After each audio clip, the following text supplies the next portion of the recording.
Hi, I'm Mike Underwood. If you don't already know me because you've been following the channel for a while or you know my other work, then hello and welcome. I'm a author, game designer, and actual play producer. Hello, Pandatheist. Good to see you. Um, I have worked in publishing for a long time and played TTRPGs for several decades. And in the last few years, I've kind of shifted some of my focus over to game design, and I'm currently working on Daggerheart, the Darrington Press RPG.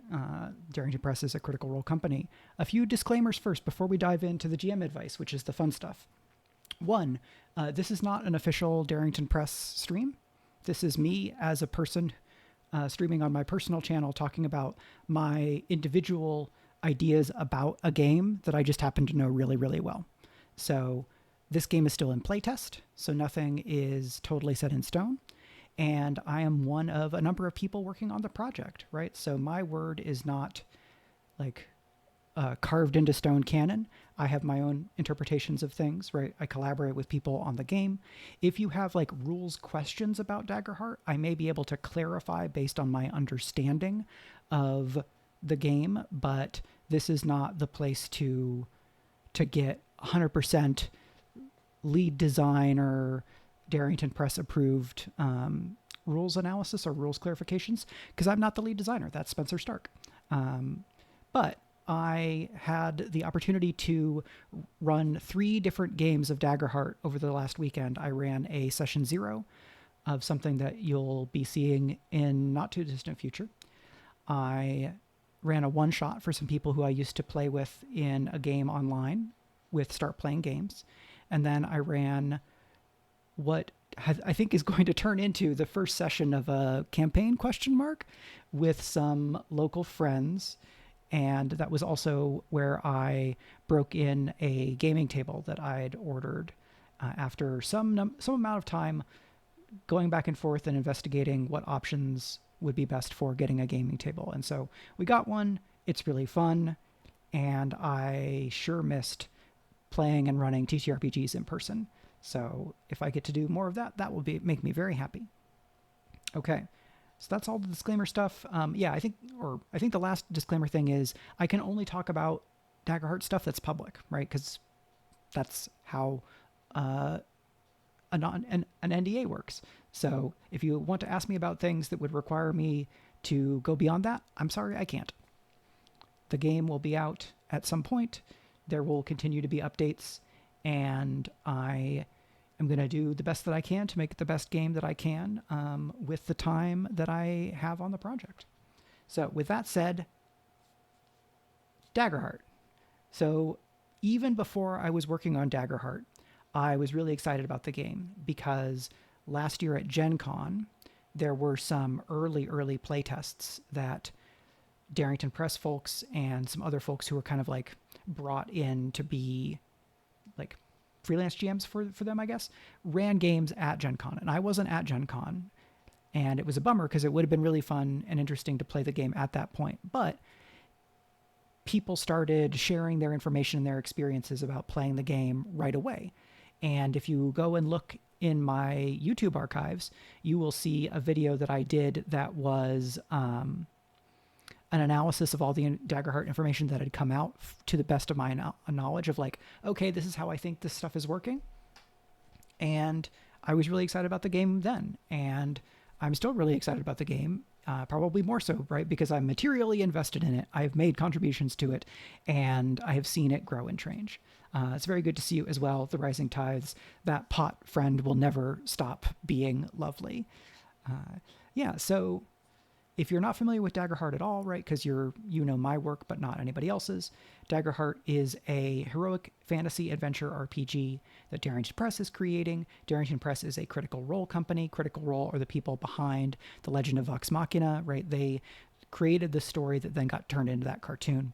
And if you know the world of actual play, there's a very good chance you know their show Critical Role. That was my computer giving me a sound that I don't know where the notification is. Very strange. Anyway, so Daggerheart uses a 2d12 system with the duality dice, and that's really the core of the engine, and there's a bunch of other stuff that goes around it. There is an existing How to Play Daggerheart video from the official Critical Role channel, so I will leave most of the explanation to that. What I want to focus on today is GMing the game. And my hope here is that talking about the game from my perspective and from my experience GMing the game, using kind of all public information and then drawing on my individual experience with other games, I will hopefully be able to share some stuff and position some stuff and frame things in a way that's going to be useful to folks that are watching. And to be clear, I'm talking about the 1.4 playtest rules that were released in May. And if and when further updates are released after that, some of this may become a little out of date, but a lot of this is just GMing and gaming philosophy about how I approach GMing and the ways that aligns with and applies to Daggerheart as a game. So in the session 0 and the actually in kind of all the things, but if you're going to be running Daggerheart, there's a few things that I recommend. One, read the GMing section as much as you can, right? If you haven't had the chance to read or play the Quick Start adventure, that's a great place to start because it constrains the amount of information that you need to be able to process at one time. You get to have some experience with the game, and then if you enjoy the Quick Start, you can go to the main document where there's additional rules and the full breakdown of like how to make characters and everything. Because the playtest document is a pretty complete RPG book, right? If the playtest ended today and Daggerheart 1 and the final release of Daggerheart came out tomorrow, it would still be basically a full game. There's more stuff to include, as has been said in like the playtest stuff. But that Quick Start adventure is a really good place to get your first experience with the game, which is why it was made. When you're doing session 0 or setting up a campaign, we give some guidance in the book itself, but I want to talk through some of that. There is a section that talks about tone, and in the 1.4 document, that's on page 180. And it says, while playing Daggerheart, you and your group will build an entire world entirely of your own, unless you're using another world. So a quick way of picking a tone is by taking this list of tones, and then circle or bold or highlight tones that people are excited about and cross out tones that people want to avoid, right? And so that list is, I'm going to just put it into the chat for ease of reference because I'm not doing a screen share today because I just decided to be me talking. All right, so lighthearted, adventurous, gritty, funny, scary, whimsical, intimate, dramatic, romantic, cozy, goofy, and political. This does not have to be an exhaustive list, right? If there's tones that you're excited about or that you can think of that you definitely want to avoid, mention those and bring that into your session 0 conversation.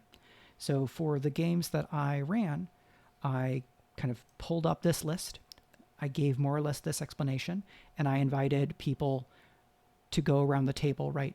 For each person to take a turn nominating a tone to highlight and foreground, and or nominating a tone to be struck or minimized, right? And so you go around the table, you talk about people's ideas and preferences.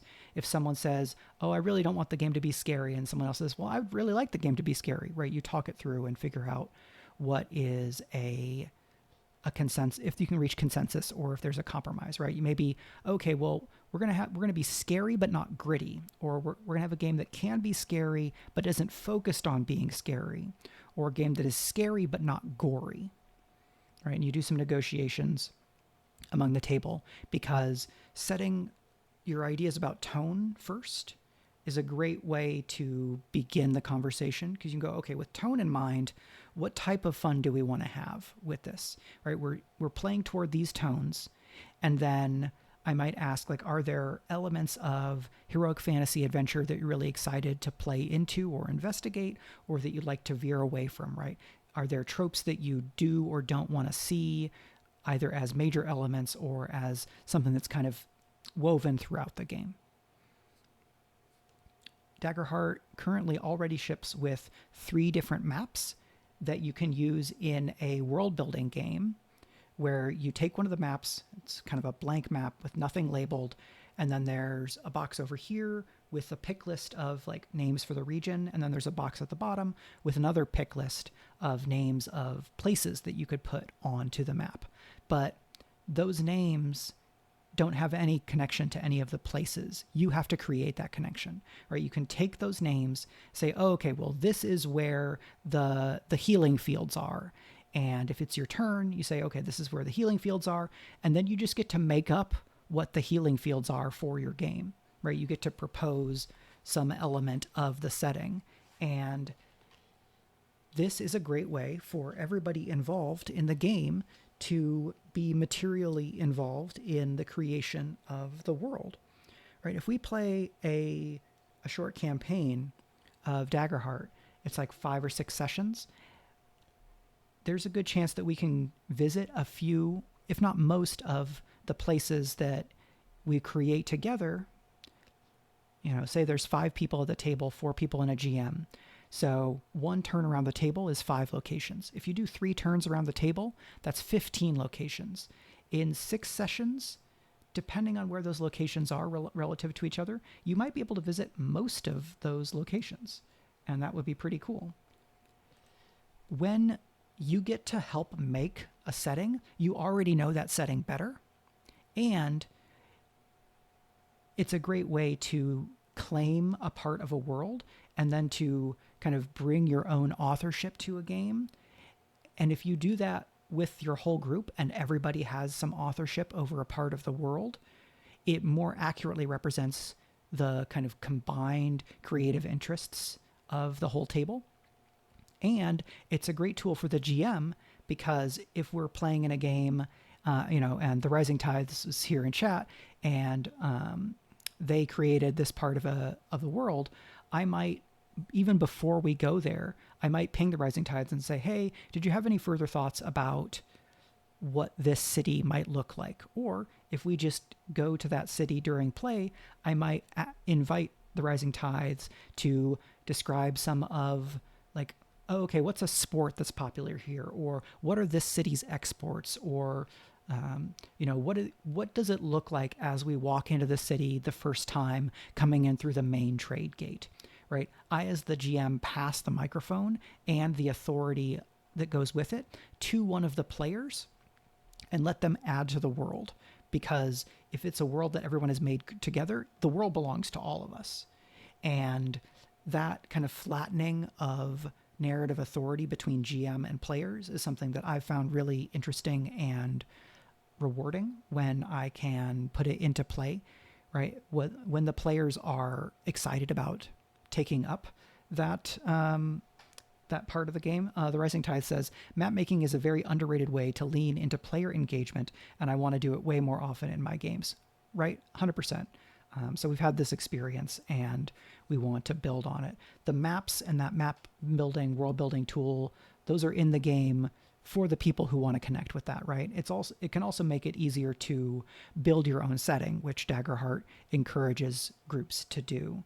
You can play Daggerheart in existing settings, right? I've heard people talk about wanting to play Daggerheart in Eberron or in the Forgotten Realms or any number of places, right? The game has some implicit setting that is mostly described and articulated in information about the ancestries and communities, but the world of Daggerheart is your world when you're playing at your table, right?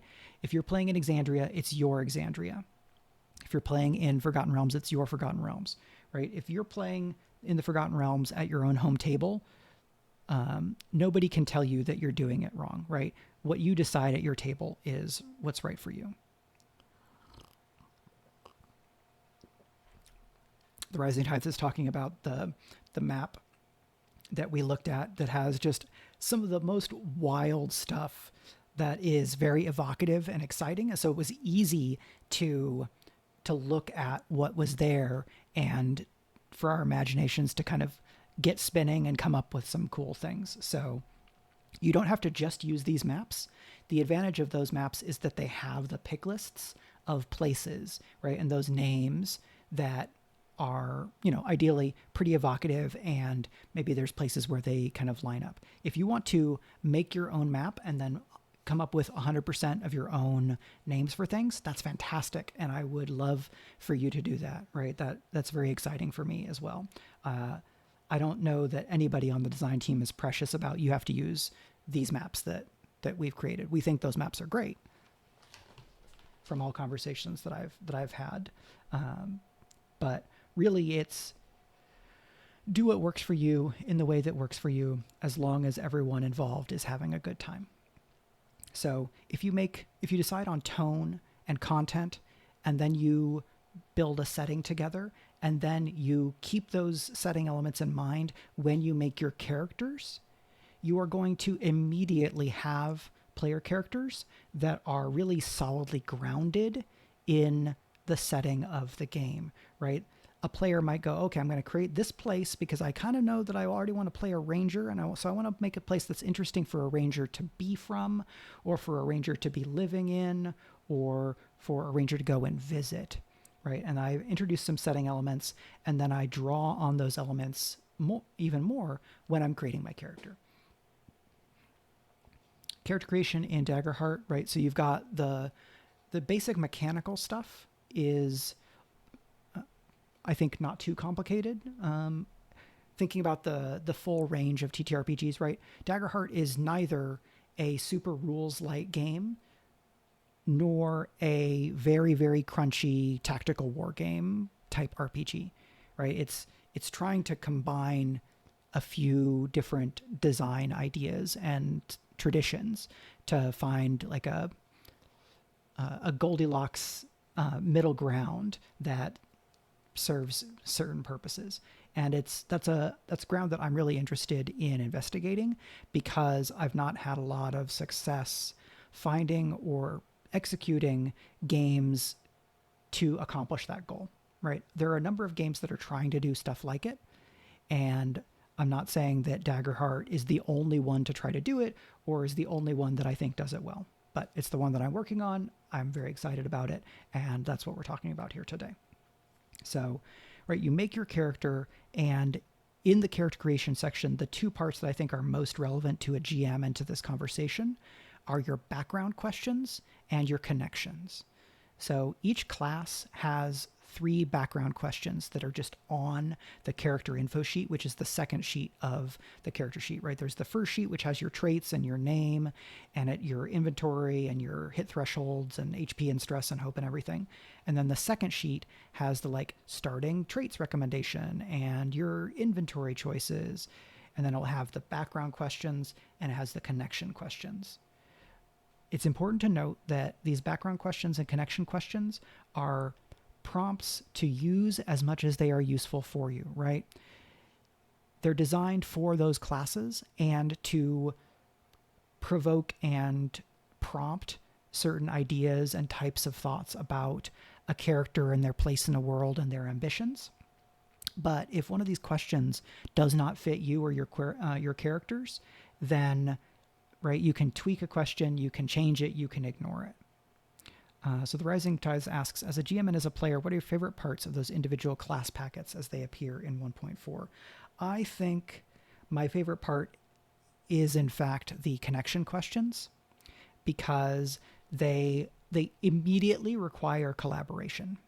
Because if I'm playing the bard, my questions are from the POV of that bard to one of the other player characters. So I, as a player, voice a question for my character for another player to answer with their character, right? So we're connecting between player and character, between character and character, between their player and their character, and between player and player, right? Because I address the question to the character, and the player is the one who is collaborating with me in coming up with that answer, right? Because I can ask the question, and then someone will answer it, and then if it doesn't fit my conception of the character or a dynamic that I want to play, I'm very much within my rights to say, oh, well, could we do X instead of Y? Or could we maybe soften this part, right? We negotiate what we want from that shared fiction, right? Because we're establishing things that are true about the world. Some of these questions are more subjective than others, right?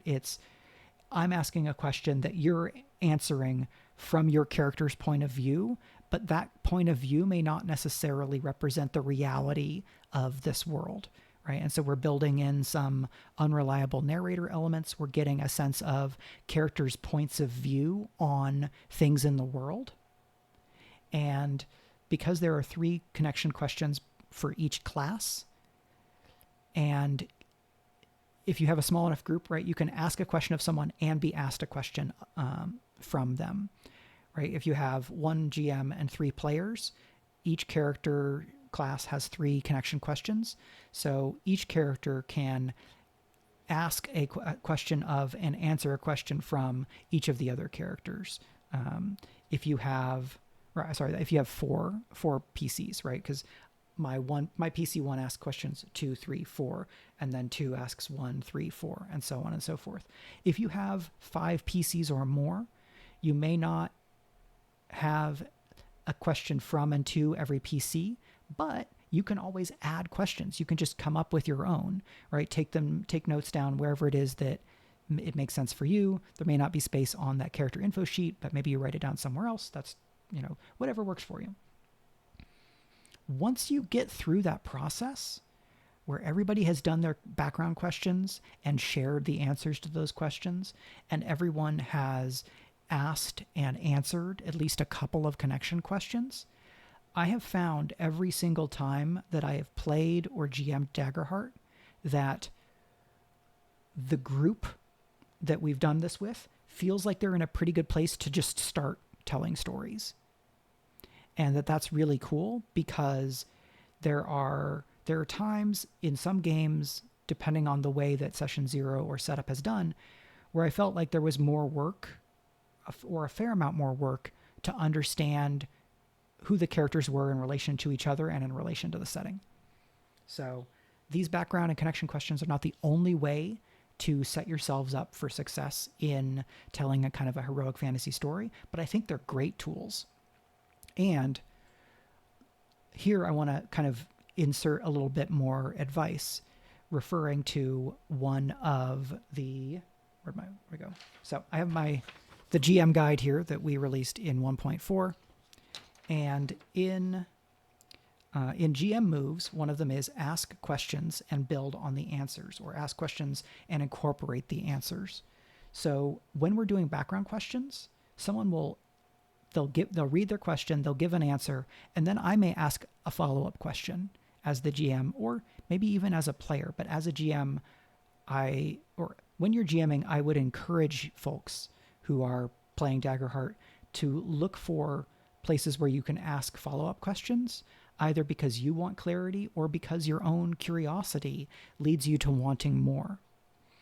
That can let 3 connection questions and 3 background questions end up creating a lot more material and information than you might otherwise think from just a straightforward answer. It's not a coincidence, I don't think, that Darrington Press is also republishing For the Queen by Alex Roberts, because For the Queen is a game that is built on asking questions of yourself for your character, and then following up on the answers, either by adding new kind of doing follow-up questions, or thank you for joining the chat, you're a spam, go away. I was all excited to have a new follower, except it was spam. Where's my moderator tools here? Boop, boop, boop, boop. Block, report, spam.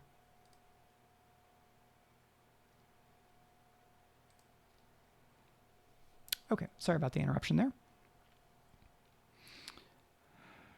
So asking follow-up questions is really great for digging deeper and for finding ways to connect between characters, or create additional connections, or deepen those connections, right? Because if player 1 talks about a uncle who left home after teaching the player character how to fight, and then another player character talks about a mysterious swords person who like attacked their village.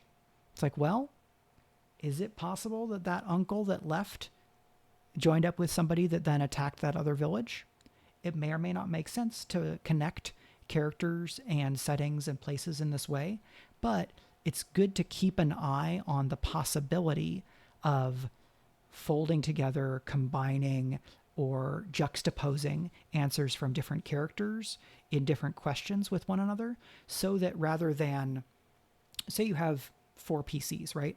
4 PCs times 3 background questions is 12 answers. If every answer creates an NPC or a place, right, then you're getting 12 characters and or places.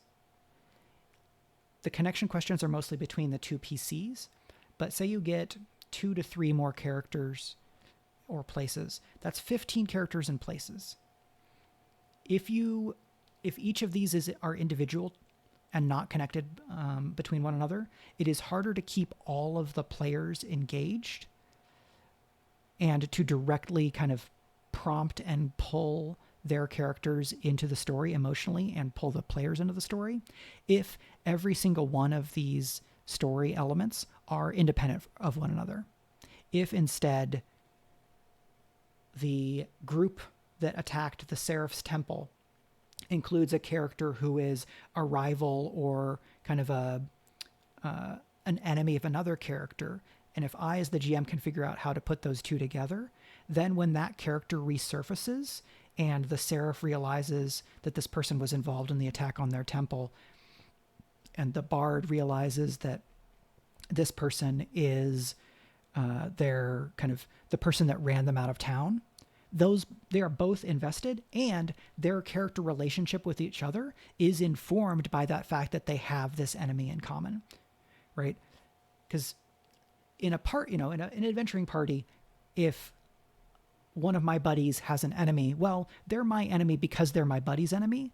But if both I and my buddy have a personal stake in this person as an enemy, that can really be kind of accelerant on the fire that burns and kind of creates narrative.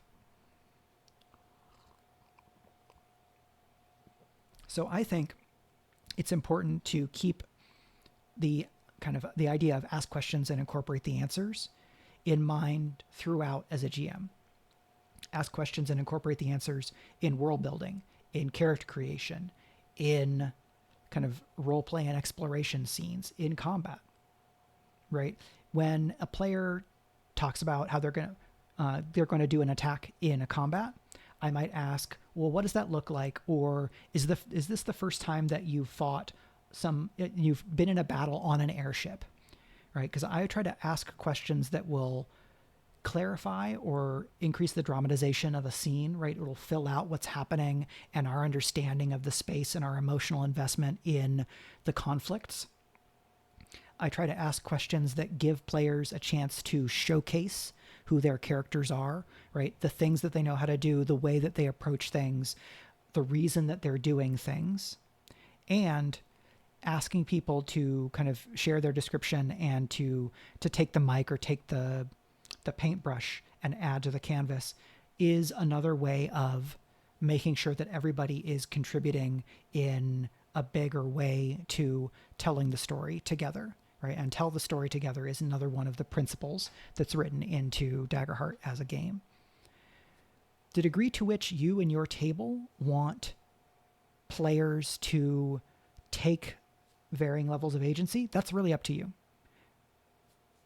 For me, I like dialing that up, especially when I'm playing with friends who are also GMs, friends who are writers or storytellers in other disciplines, or people who just like that type of really collaborative play, right? And I play with people who occupy all of those different identities and several of them at once.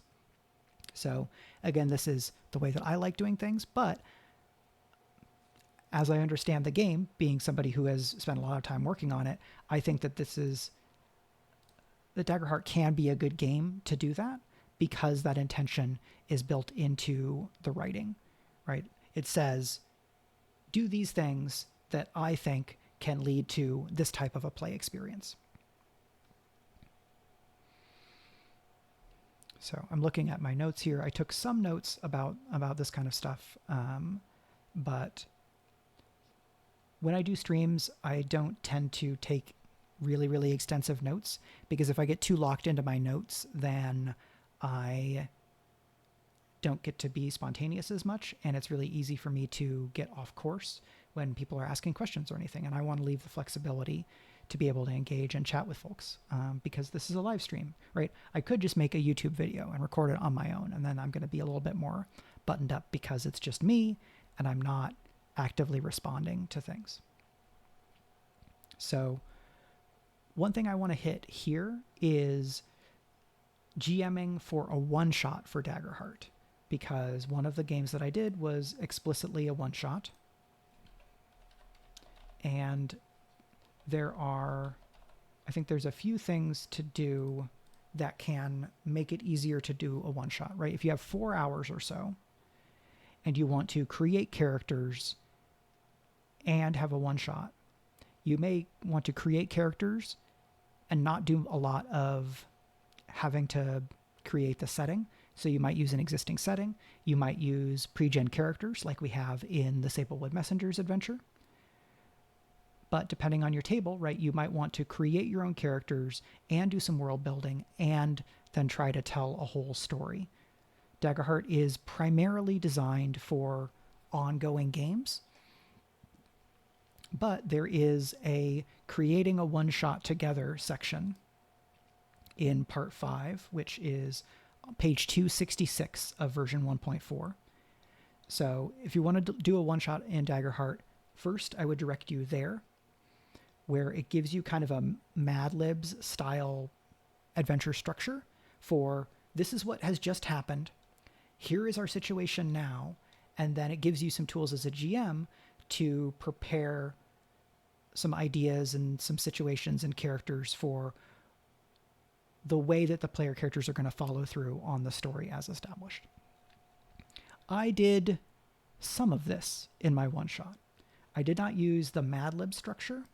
What I did instead was leaned incredibly hard on background questions and connections, because if we're only going to play these characters one time, I want to pay off as many story arcs or character motivations as I can in that one session, as long as it doesn't feel inauthentic, right? If somebody puts this rival character into a background question, I want to try and bring them into play. If somebody has a mentor character that made a big impression on them, even if that mentor is not in the story physically, I want that mentor relationship to play some role at some point in the story, right? I might do that by flashing back for a character to fold in something, or flashing back to reveal some truth, welcome or unwelcome. I might do it by asking somebody, right, does this remind you of X? Or what do you think your mentor would think about, what is happening here, right? I'm trying to cue, prompt, and pull out those bits of narrative investment and curiosity that the players have put into their background and their connection questions. So, right, we do background and connections. And what I did for this one shot over the weekend was we did that, and I said, okay, let's take a 15-minute break and I'm going to put together a story, right? So we did that break. In that 15 minutes, I refilled my water, used the restroom, and then built a story. I had already done a little bit of building as we were doing background questions because I was seeing places to connect things. But then I just looked at those connections that I had and I started typing, okay, this character is this character. We're going to go to here, which connects to this and this and this. And so that's character 1, 2, 3, 4. Okay, I've got a hook for everybody. I don't have a strong hook for this player. So once we get started, I'm going to go to them for a scene that happens on the way to this other thing that then connects to a lot of players, so that I'm finding time to give spotlight to and engage with the motivations of each of the player characters that are involved in the one-shot to the best of my ability. So the other thing that I did in the one-shot is I did not shy away from taking big swings, right? For me, a one-shot of an adventure fantasy game, I'm probably going to play it a little broad, right? I'm not going to be going for the most subtle, the most nuanced kind of storytelling. I'm not going to be trying to do HBO storytelling. I'm probably going to do USA TNT storytelling, because it's just more where my skills lie, especially with a limited time, with like a lot of time constraints. I feel like I'm pretty good at reincorporation as a GM. Yes, Panda Theist says, drive it like you stole it, right? That's a great mentality to bring to a one-shot, because everything that players bring to a one-shot is material that you can use. And so I try to use as much of that material that I can so that we get those payoffs. And if the game kind of comes off the rails, all I have to do is get it to the end of that one shot and try to create a landing that will at least be memorable (parentheses positive) and not memorable everybody was miserable, right? Like, okay, things are really loosey-goosey. Make sure that everybody's having fun. Think about what people articulated as their interest, right? What kind of fun do you want to have today? Okay, people wanted a game to be goofy, right? So I'm not going to worry about being goofy. I'm going to lean into it. The one shot that I did was with people who I had played with previously. And so I had something of a sense of their creative and aesthetic interests. And so I tried to play into those, especially as articulated in those character backgrounds and their connections with one another. So I talked about kind of having something for that one player character. Because I could tie 3 other characters together really nicely with this plot line, and I didn't have as good a way to connect that 4th character, but that 4th character was connected to one of the other characters who was really invested in the story. So I knew that character would buy in, but then I wanted something else that was a little bit more directly spotlighting them. And so what I did was I used another bit from this GM sheet, because this is just a distillation of a lot of the GMing advice in the game. Right? So one of the best practices is work in moments and montages. And another one of the GM principles is make every roll carry weight. So what I did is I prompted that character that didn't have as much of a direct buy-in to the plot of the one-shot. And I went, oh, okay, well, you've got a really high instinct trait. So you're probably the one who noticed the bandit attack in the woods. And the way that I framed it to that player character was, so, insert name of character, how is it that you notice the bandits in the woods? And what do you do to protect the party when they attack?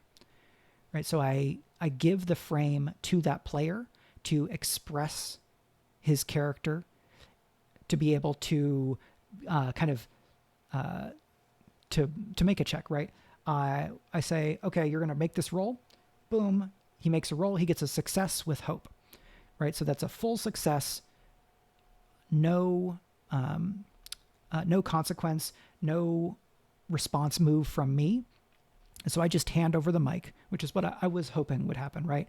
That I was hoping that he would succeed and I would get to hand him the mic. And then if there was a consequence, I would complicate the scene or I would take fear, right? If he failed, but with hope, then I would probably just exact some cost on the player characters and still give the mic to them. So what I did was I called for the roll. He got a success with hope. I handed him the mic first. And then with that established, I went around the table and say, right, we're going to do this whole scene in montage based on the result of this one roll, right? So the roll has succeeded. So now each of you tell me the thing that you do within the scene that contributes toward your goal in the scene, which is to fight off the bandits. So I started with the person who rolled. we run around the table, and then I let the person who rolled have the last word in that scene. And then I kind of stitch things together with a little bit of extra narration to represent the forces of the antagonists. And so we did a whole scene that could have been 30, 40, maybe 30, 40 minutes. We did all of that in about 10 minutes. Everybody got to contribute. The player character who I didn't have as much for later on got to kind of be the star of the scene. And I showed the way that the game can resolve a lot of material. Like, we can establish a lot of fiction based on one roll. Because compared to other fantasy adventure role-playing games, Daggerheart tends to have fewer rolls, as kind of written in the GMing advice. Because every time you call for an action roll, the players can get hope, or the GM can make a move, including getting fear. Right? So if I call for instinct rolls very frequently, I'm going to be basically supercharging the meta narrative economy of the game, right? The meta currencies of hope and fear. The more rolls I call for, the more likely characters are to gain hope, even if they've maybe spent some hope, because there's a more than 50% chance that they will get hope on any given roll, because they have their normal chance of success, and then there's a 1 in 12 chance of getting a critical, which is always a success and always gives you hope. And if I call for more rolls, I am more likely to then have prompts to either make a move, prompts to make a move. Sorry, I'm still adjusting my mental, my mind to what we're doing in 1.4 as established in the text, which is the GM can take fear is now one of the moves that the GM can do on a result with fear. If there is a failure, but it's with hope, the GM can make a move, but that move cannot be to take fear. Right? So on every roll, the players will either gain hope or I will take a move as the GM. And that move might be to just take fear and go, oh, well, there's not going to be an immediate consequence, but I'm going to take this fear resource so that I can apply later consequences or escalate the story later on. Or if there's an immediate prompt for me to make a move, I'll probably exact a cost or introduce some complication. If I'm trying to resolve a whole scene like this and the player had gotten a failure with hope, I might have just said, okay, well, you're going to fight off the bandits, but everybody is going to, I'm going to roll 1d10 and everybody's going to take 1d10 physical damage to represent kind of the overall bangs and scrapes of that fight.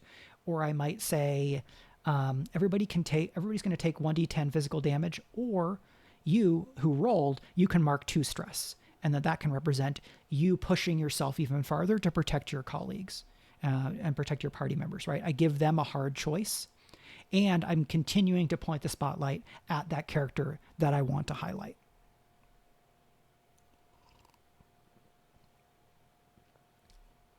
So this for me is kind of a combination of a few different ideas that are in Daggerheart, where you cut to the action, work in moments and montages, right? That the scene, as I talked about it, is making a scene into a montage, right? It's a few different moments. We're not as drilled in and dramatizing that moment as we would in other scenes, right? Because I'm not asking for moment to moment individual actions. I'm not asking them to role play in character, first person or third person. I'm establishing that there was danger on the way. I'm finding a time to spotlight a character, and I'm helping introduce the mechanics of the game in this kind of one shot that's also a teaching game. Doing that scene in montage the way that I did meant that there was more time left for the kind of 2 major scenes that remained in the game. Right? In a 4-hour one-shot, we made characters. We had a break, a little bit of other stuff, and then we had 3 main scenes plus the montage. Right? So it had an introductory scene that sets up the story and provides the inciting incident. I had the travel scene with the montage, arriving in the town and gathering information. And then the last scene is they get to the place where the bad thing is happening and they interfere with the bad place, or with the bad thing that's happening. What I did for that last scene was I took an environment and I took some adversaries and I put them together, and like I figured out, okay, this is the situation, right? We have a cult ritual, and the adversaries that are there are some cultists, right? They're on the list of potential adversaries. It's very straightforward. And go, okay, this is a cult ritual. It's in a forest. What they're trying to do is they're trying to like suborn or take control of this old nature god, which was introduced in the background questions of the druid character. And the villain was the kind of noble woman who kind of was responsible for driving the bard kind of away from her home. And that cult leader also turned out to be one of the cultists who sacked the temple of the Seraph. So this is a noblewoman who is a leader of a cult who's trying to suborn the power of a nature god, right? That's all like a thing that one person can be, right? Oh, okay, you're a noblewoman, so you have resources. You maybe want more power, so you figure out ways to gain more power. You join this cult. You use your resources to kind of exercise authority within that cult and gain more power. And then you are trying to kind of reach some kind of climax of power in taking this thing that you stole from the temple and now doing something else with it. And then the last bit of kind of a character hook that I had was having a friend of the bard character be one of the cultist initiates, because the inciting incident for that adventure was a letter from that friend indicating that she was going with the kind of noblewoman to this place that connected to that forest god. So the bard player was worried for the friend, and the druid character was like, what are they doing in that forest? That's dangerous. And so I had kind of an instant hook for those two immediately. And then I got to escalate and pull in another character by revealing that this person was present in that temple raid, and intensify it by going, also, that's an artifact that they took from your temple that they're trying to use to fuel this ritual. And all of that came from background questions.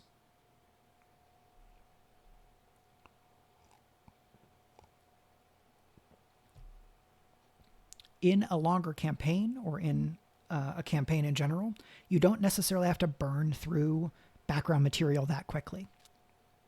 But I would recommend trying to find places to introduce hooks that connect to at least one background question per character pretty quickly. And I still advise finding places to merge characters and places into one thing, as long as it can make sense within the narrative. Now, this is going to be in collaboration with the players, right? Ask some establishing questions, or just outright say, hey, is it okay if this character of that's related to or this NPC that's related to this character over here, could that be the same person as this NPC that's related to their question? And I ask that to both players. And if they're okay with it, boom, we have efficiency, and we now have a triangle. There's this NPC who is related to these two different PCs and probably has a different relationship with each of them. And that is GMing advice that goes all the way back to Apocalypse World by Vincent and Mackay Baker, which is kind of it's a landmark game in kind of indie TTRPG design, and is very specifically a very influential game that kicks off a specific design lineage that flows into Daggerheart, among other games. Right, because the design team was actively taking influence from that tradition of games, and was doing so even before I joined the team, right? Because it was already there in the Gen Con version. So that's all of that. A few other kind of GMing tips and ideas based on Daggerheart materials, and then if folks have questions, I'm happy to see if those are things that I can answer.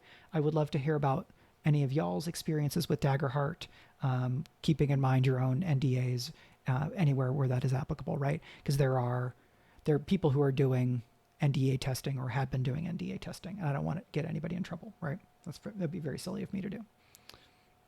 One of the times that Daggerheart tells you to make a move as a GM is when the PCs give you a golden opportunity, right? I think it is easiest to understand that you should make a GM move when a player rolls with fear or when a player rolls a failure.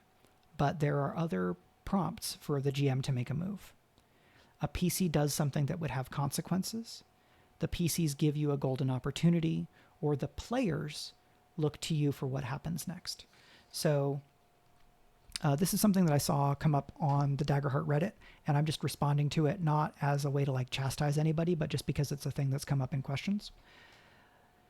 If you have a fight scene and there's a big like solo monster adversary, that adversary is going to pursue its own motivations regardless of what unless the player characters intervene, is the better way to put it, right?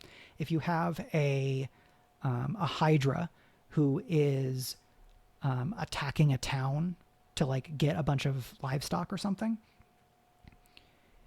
just because the PCs are there, the Hydra is not going to stop trying to do what it wants to do. I get to make a move as a GM if the players or the PCs give me a golden opportunity. Not interacting or not trying to intercept the Hydra is a golden opportunity. If the players see the Hydra but don't immediately move to engage it or to stop it, I'm going to say, well, that's something that has consequences. Not interfering has the consequence of the Hydra keeps on doing what it wants to do. So there was a question about the players being able to basically stall the action of play by not taking any actions, because if they don't take any actions, they can't roll failures or results with fear. But those are not the only triggers for GM moves, right?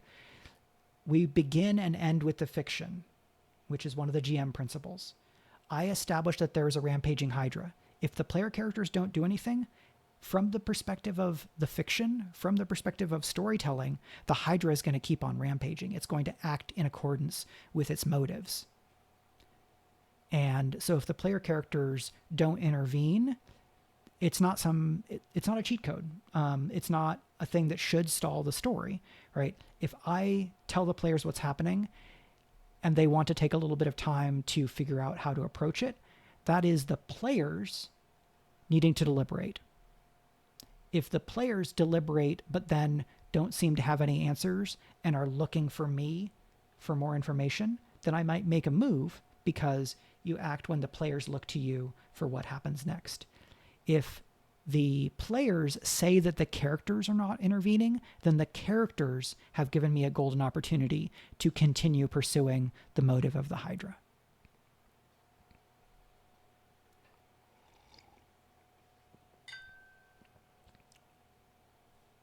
So,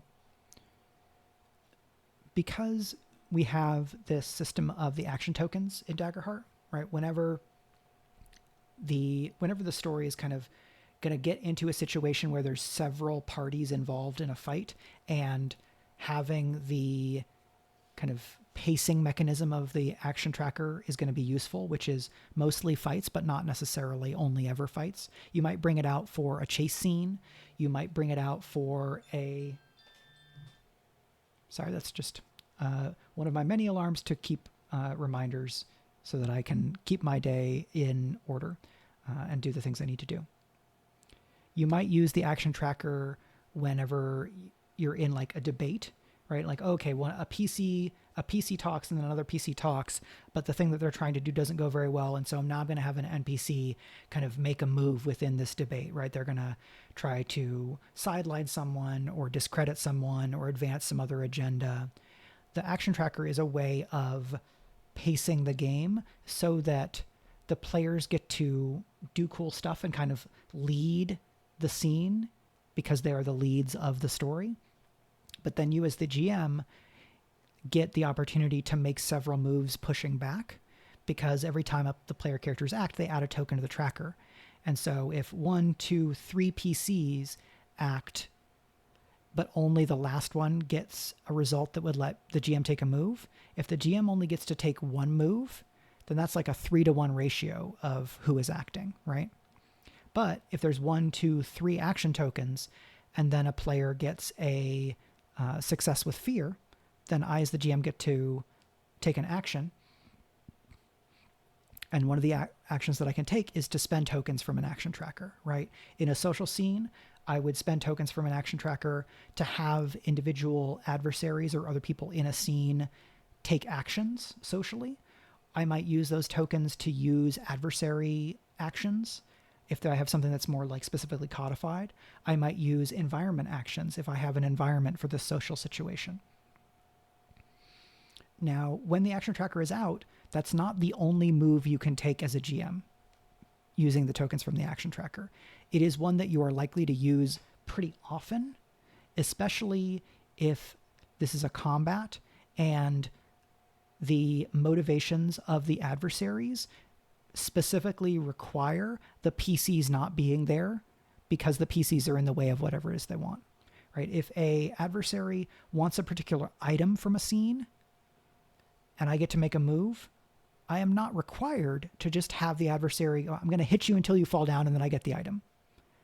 If there is a fight in a marketplace and there's like a bandit who's been exposed and the bandits all want this item that one of the player characters have, one of the moves that I can make as a GM in that situation, even when the action tracker is out, is I go, okay, well, I'm going to spend fear. And there is another bandit that you didn't know about, and they are going to sneak up, and they're going to steal this item off of your belt or from your bag. Depending on the situation, I might say I spend fear, I'm going to do this move, and it just succeeds.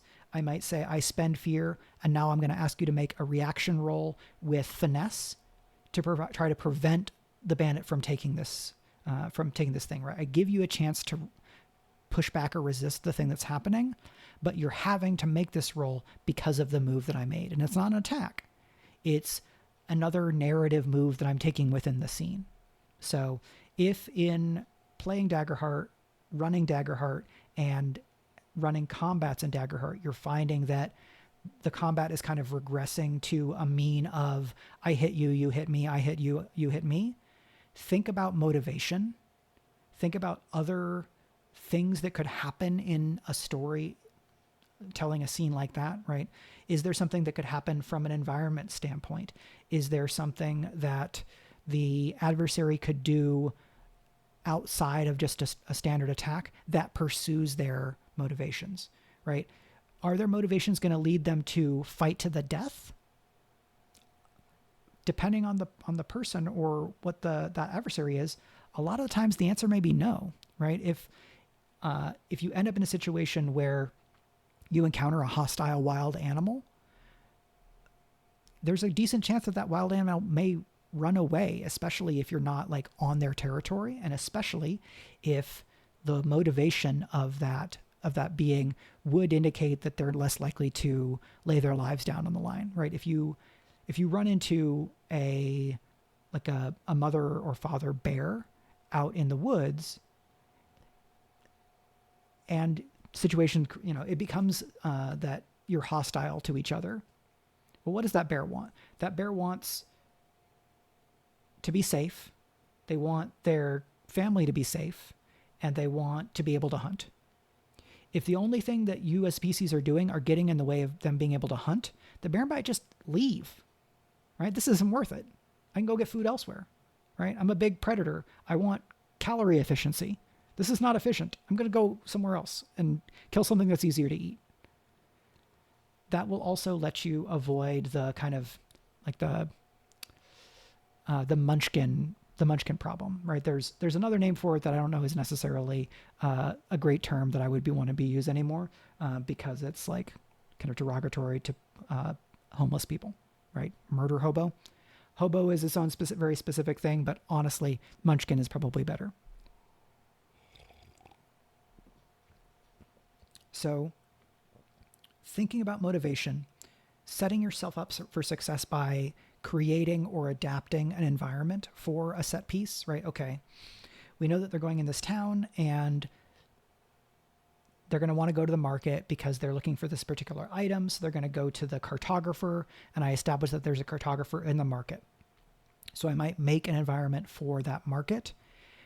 One of those actions or passives or some other feature is about the cartographer, but that I include things like, oh, well, I know the local bandit guild also wants that map, but they don't just want the map, they want to get the map and something else from the PCs, or they want to get that something else from the PCs. And so I build in my trigger for when it is that the bandits are going to enter the scene and how they're going to make an impact on the scene.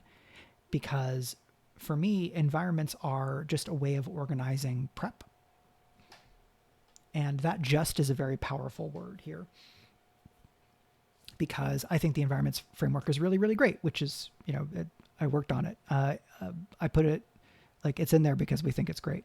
And the response to environments so far has been very positive, and that makes me very happy. Right. So for that one shot, I took an environment that already existed. I made a couple of tweaks. I grabbed the adversaries that went with it, throw all that together, and then I had a palette of resources to use as a GM within that scene, right? I'm not automatically necessarily beholden to any of those existing things because they are just options. As long as I am following the general rules of the game and the principles, right? The GM's principles and the best practices and kind of the agreements on the table in terms of content and tone and theme, you can do whatever you want. That's the thing about being a GM, is it's all kayfabe. As long as you are acting in good faith and keeping the interest of the whole table in mind, you don't have to be fair to a certain degree, right? We've got fear moves and actions and features and other things. There's stuff in there to kind of concretize things. But when push comes to shove, if you're a GM and your options are follow the rules strictly and not have a good time, or be certain that somebody else is not going to have a good time, and you have the option of acting in the spirit of the rules, but outside kind of what is extant in the text of like individual thing. Oh, well, it doesn't say here that this dragon has the ability to do illusion magic, but it'd be really cool if in this moment this dragon had the ability to do illusion magic. You go, okay, well, based on what is established in the fiction already, if I want the dragon to use illusion magic, what seems fair in terms of using the resources involved in the scene, right? Action tokens, fear tokens, things like that. Okay, I've already said that, I kind of laid in intimations and clues that this dragon could use illusion magic, so I'm just going to use it as an action, right? I'm going to spend 2 action tokens and I'm going to have there be an illusion. Maybe if I didn't establish it at all, it would feel more fair to have that be a fear action, right? Where I have to spend a fear. So I could take action tokens and I could turn them into fear, and then I can spend fear, or I can spend the fear that I already have. But saying that you're spending fear, I think, is also a way of communicating GM to player that you know that you're making a big move, and so you're respecting that by spending the resource that is commensurate with it, right? The players have hope for their characters, and they use hope for various hope features. And the way that hope and hope features work is not quite the same the way that fear and fear actions work, because this is one of the places where we have asymmetry in Daggerheart. But ultimately, all of this boils back to the agreements at the table about what we want to play, how we want to play. We want those experiences to be like what we are interested in seeing. And it boils down to the GM principles and the best practices. So I highly recommend looking at this GM cheat sheet. I hope that folks who are GMing keep it on hand, and as you use it, if you find that there's things that you wish were on there, then that's something to put into the feedback that you can give at daggerheart.com or on Demiplane. If there's things on that GM cheat sheet that you found really handy, it's also good and important to call out things that you think are working, that you like, that were working for you, so that we know not to change it, right? If we only ever hear about things that people see as problems or are having difficulty with, and some people are having challenges with something, but then none of the people who are enjoying it and for whom it works say that they're enjoying it and that it works, we're more likely to change it. Whereas if we hear from everybody good and bad, challenges, questions, triumphs, excitement, curiosity, then we have a more complete picture of what to do. Right? And ultimately making those changes is not something that I get to decide alone. I'm not the lead designer on this, but as part of the design team, I will repeat the request for folks to give feedback, right? Give your feedback as a player, give your feedback as a GM. If you haven't been able to play the game, but you want to read the rules and think about how the rules or anything in the book does or doesn't achieve what you think the game is setting out to do, then, right, we want to hear about that.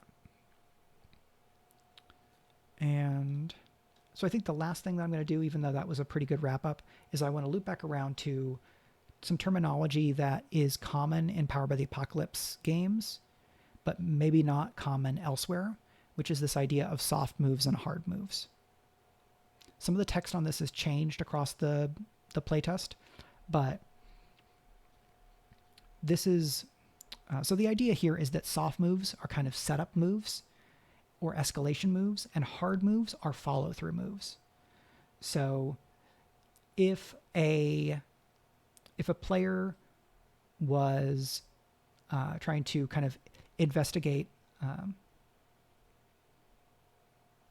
oh, hi, Oddsboy. Yeah, thanks so much. Oddsboy says, Turbo, this has been great. A lot of people don't know PBTA, and so going over these terms and game system ideas from it is such a good move. Thank you very much. I'm glad that you think so, and I agree. So a soft move is kind of maneuvering.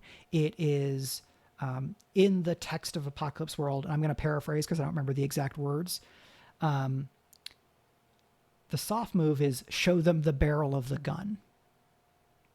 So that is introduce a threat, show that something is about to go wrong, but it's a soft move. So you're saying, uh-oh, this is coming. A hard move is the follow through. And if you can introduce a threat before you follow through, it's going to feel, for most people, I think in a lot of situations, it's going to feel more earned, and you get the payoff of, oh no, and then, the thing that I was afraid of actually happened. If you have a hard move, sometimes it can work to go immediately to the follow through, but it should follow through on something that is plausible to have happened within the scene, or plausible to be a result emerging from the scene, right? If there is one assassin in a scene and the PCs are fighting that one assassin, and then somebody gets a failure with fear, I would probably feel okay spending fear to make a hard move and saying, one of the servants drops their tray, which had been concealing a knife, and they stab you in the back. Right? That is a hard move where I reveal a threat and follow through on it immediately. But there was already an assassin in the scene, and I am spending a fear on a move from a failure with fear. So a failure with fear is the worst result that a player character can get. It's the closest that Daggerheart has in the current version to a critical failure. Because, or in earlier versions, right, a failure with fear, the GM takes fear and makes a move. In 1.4, you don't do both. But a failure with fear, I would encourage GMs in this version to try out failure with fear being the time when you used your hardest moves. Whether that is a fear move specifically from an adversary or an environment, or whether it is just one of these harder moves. In the manuscript, I believe this is the case in 1.4. I haven't looked at it as recently because whatever. The moves, in at least in earlier drafts, and I think now, let me just pull this up so that I don't talk out of my butt. I have the manuscript here. Why not? Where are my example GM moves? Great. So on page 161, it is this list. So when you make a GM move, you might show how the world reacts, ask a question and build on the answer, so on and so forth. Goes all the way through down to capture someone or something important, use a character's backstory against them, take away an opportunity permanently. Those are some of the hardest moves, right? Other moves that are closer to harder than softer are make an attack, gain a fear on a roll with fear, spend action tokens. Softer moves show how the world reacts, ask questions and build on the answers, make an NPC act in accordance with their motive, lean on the character's goals to drive them to action, signal an imminent off-screen threat, reveal an unwelcome truth or unexpected danger, right? So in that same scene with the assassin, if the players get a success with fear in trying to like tackle the assassin to the ground, okay, cool, you get what you wanted, but success with fear, maybe here I'm going to take a softer move, right? Because they did succeed, but I want to keep the scene moving forward. This is a mixed success. So they tackled the one assassin, but then I reveal to the players that one of the servants kind of throws down their serving tray and produces a dagger, and they are leaping toward some target, a player character or an NPC, right? That is revealing a threat. It is kind of introducing that danger. It's going, oh no, what's going to happen? But the soft move version is that action at a pace where it can be interrupted. The hard move version is directly going forward.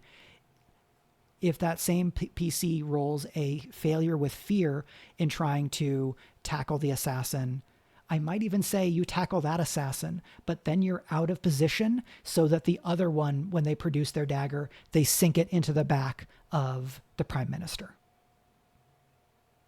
That's a hard move, right? Take away an opportunity permanently could be you kill an NPC. But that's a really hard move, depending on the tone and the kind of the overall shape of your story, right? Take away an opportunity permanently for that assassin might also be you try to tackle the assassin, they dodge to the side, and they jump out the window and kind of ride down like a big banner on the outside. You have lost the opportunity to catch them because, right, they cut the thing on the way down. You know, you figure out, okay, is this the right amount of a hard move? Maybe I do want this to turn into a chase. So what I'm going to do is I'm going to have a character kind of act in accordance with their motivation. But because it's going to be a hard move, if we're setting up a chase, I might set the countdown for that chase where the PCs are farther behind. Right? I could do the same move on a success with fear, a failure with hope, and a failure with fear. The assassin tries to get away. The harder the move I would make, the worse a situation I'm going to set the PCs up as being in at the start of that chase. Right? If they are 3 ticks on, I've got dice over here, right? If the countdown is how far ahead of you is the assassin, then on a success with fear, I might say they're only one step farther away from you. So many alarms. It's the only way I get things done sometimes. One successful action will let you catch up. If they get a failure with hope, I might set the countdown at 2 or 3, where they've got some lead on you, but you've got a decent chance of catching up. On a failure with fear, I might say, right, you try to tackle them, they dodge, they jump out the window, and almost before you know it, they've reached the ground, and you're looking down from the tower at the assassin who is trying to make their way into the crowd. You have only a few moments before you've completely lost them, right? Prompt the PCs to have to take drastic, immediate action because you've put them in a really bad situation. Or you take away the opportunity entirely, right? They don't just jump out the window and kind of ride down a banner with a dagger or something like that. They jump out the window and like tap an amulet and they teleport away. That's another hard move.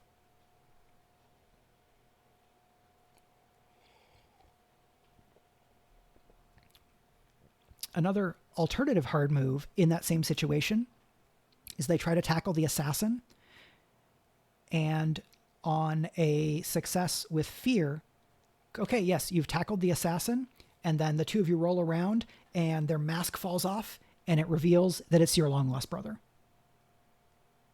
Use a character's backstory against them, right? If the player established that their brother was lost at sea, then I can reintroduce that brother. Now, ideally, I've already thought through who that brother has become and why that brother is the assassin here. I'm not just pulling it entirely out of nowhere. But if you do pull it out of nowhere, because it feels like a great, cool thing to do in that moment, what I'm going to encourage you to do then is very quickly think, how does this make sense? What is this person's motivation in this moment? What happened in rough sketch between when the thing in the background question happened and where they are now, right? The ship was destroyed and they were rescued by they got picked up by this other nobleman who is a cultist to the Fallen and who used magic to kind of manipulate the brother into becoming this assassin, right? It's like magical brainwashing. It's like, oh, okay, so we're doing Captain America Winter Soldier here, right? Is like literal blood brother instead of like fraternal, instead of like friend love brother. And then they show up and they're an assassin. Spoilers for Captain America the Winter Soldier. But that movie's like 10 years old at this point. So the thing I want to get across here is that this gradient of soft move to hard move is something to try to work on internalizing, so that when you're playing, right, and you're calling for rolls when there is a real danger of something bad happening if the character doesn't get what they want, right? That failure has meaningful stakes, or that the thing you're trying to do has meaningful stakes, and it is both dangerous and interesting to figure out what failure looks like, right? If I'm calling for a roll that is, do you pick up the trail of the people you're trying to catch? Well, the stakes here are you going to be able to catch up or not? The immediate consequence of failure might not be a move that's made kind of aggressively toward them. It might be that they lose the opportunity to catch up with the group, with the people that they're following, or that they fall far enough behind that I'm then going to follow through on the danger that they already pose. You know, whatever it is that they're trying to do, you don't catch up in time. They do at least one of these first things that they're trying to do. Because in like Powered by the Apocalypse and in, so there's like a six styles of play essay, and then there's somebody who did a video about it. But the long story short version is that there's a tradition of play where you try not to do a lot of prep, and you try to leave spaces that you then fill in the moment with creative collaboration, with improvisation. If that assassin wasn't the brother in your head before the start of that scene, it takes, for me, more kind of mental and creative improvisational dexterity to make a big move like, oh, it's your brother, in the moment, and maintain the integrity of the fiction. Now, if you already had that in mind, then you're just looking for an opportunity to reveal that truth. Oddsboy says, a great example of this not needing to always roll is the old perception check. In many PBTA games, it's honestly not necessary to roll every time. You just look at who is most likely or has the best stat and describe what their elf eye sees. Absolutely, right? This is a great place to lean on traits, to lean on characters' experiences, or you might just say, which of you do you think is the most likely to identify something weird, there being something weird with a distant ship? And you go, oh, okay, well, Wilhelmina has the experience, like Swabby, right? She used to work on a ship, and so it makes sense for her to be the one to notice. So you can ask the party who it is that notices. You can suggest, well, I think it's probably Wilhelmina that notices this. What do you think? In games where a failed roll does not automatically mean that the GM makes a move, making a roll doesn't have those same stakes. But the way Daggerheart is designed, every roll carries those stakes, right? With every roll, the GM is going to make a move unless the player gets a success with hope or gets a critical. On a success with fear, a failure with hope, or a failure with fear, the GM makes a move. And that is a manifestation of the GM principle, make every roll carry weight. It keeps in mind the idea that you're going to want to cut to the action and keep the story moving forward. So if you are coming to Daggerheart from something like Pathfinder or D&D 5e or other games where you're calling for rolls often because you're using that to establish the reality of the world, I would encourage you to keep these principles and best practices in mind and return to the idea of beginning and ending with the fiction. Based on what we know about the story, does it make sense for one or another character to discover this information? Plus, and this is just like general GMing information or general GMing philosophy for me, if there's information you want to give the players, don't hide it behind a successful die roll. What you can instead do, if you really want a die roll, is you can bring in a cost if they don't get a high enough roll. Or if you want there to be danger, think about what's the moment that the player characters actually come up into tension with that risk, right? Is it, do you notice the assassins in the trees is a good place to call for a roll compared to some other situations where it's like, I'm looking around town. Do I notice anything strange? Okay, make a perception check. If you, the GM, knows that there isn't anything strange, and a player asks, hey, is there anything strange here? Unless you think they wouldn't notice or they wouldn't be able to tell that there's nothing strange going on, I would just say, no, it's all fine. In the game that I ran on Sunday with local friends, we were in a scene, it's like a heightened scene, and I give a line from an NPC. And then without asking the player to roll, I say, but of course she's lying. And that honors the fact that this NPC used to be the best friend and was expected to become betrothed to the player character. And that is me as the GM going, you know this person well enough that I'm not going to ask you to roll for this. I am just going to tell you that based on who this character is, you can tell that she's lying. And I find that move of trusting the characters and treating the characters as competent can be very empowering and inspirational, because to me, it validates the reality and the skills and the competence of the player character. I go, oh, well, because you're a trained thief, you know XYZQ. This is a thing I do a lot when I'm playing Forged in the Dark games, because in most of those games, the player characters are kind of like professionals, right? They're scoundrels, they're criminals, they're pilots, they're soldiers, or something like that.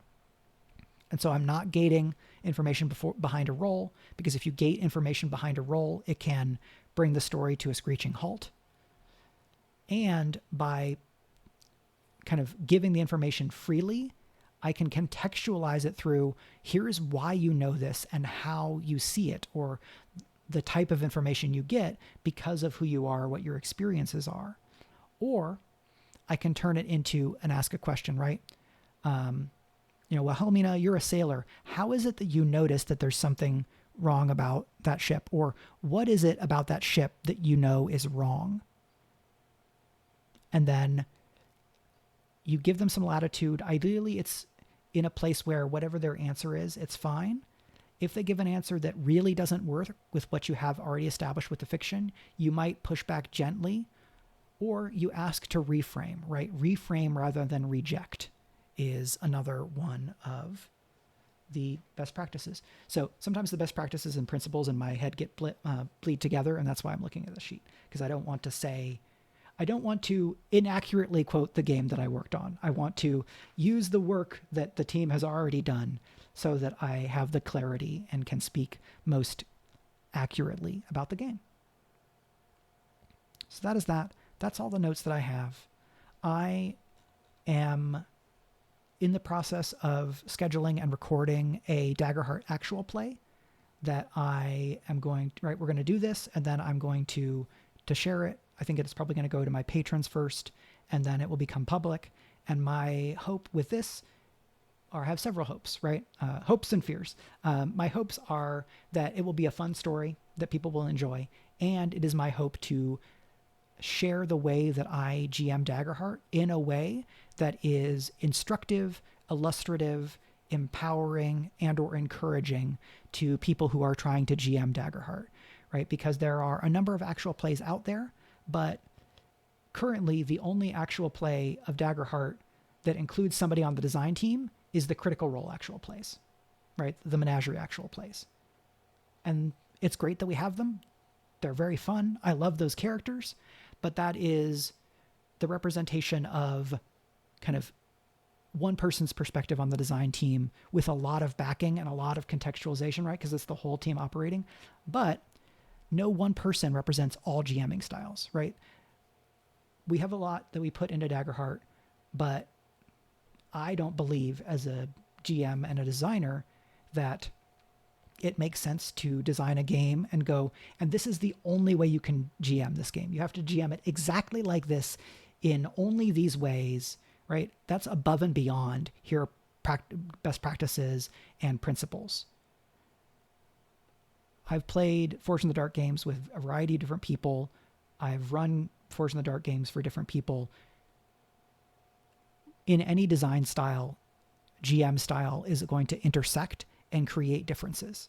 So I'm hoping that being somebody who has a lot of experience with the game and has my own particular kind of GMing background and gaming philosophy, that I can illustrate one of the ways that you can play Daggerheart that I think delivers on the promise of the game. And I hope that that will be entertaining, and or instructive to people, because I think that there's things in the game that I really want to make sure to highlight and that I think can help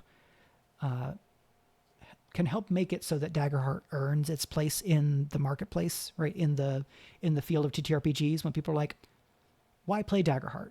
Well, I have lots of feelings and ideas about why play Daggerheart. And so I want to play Daggerheart and share them.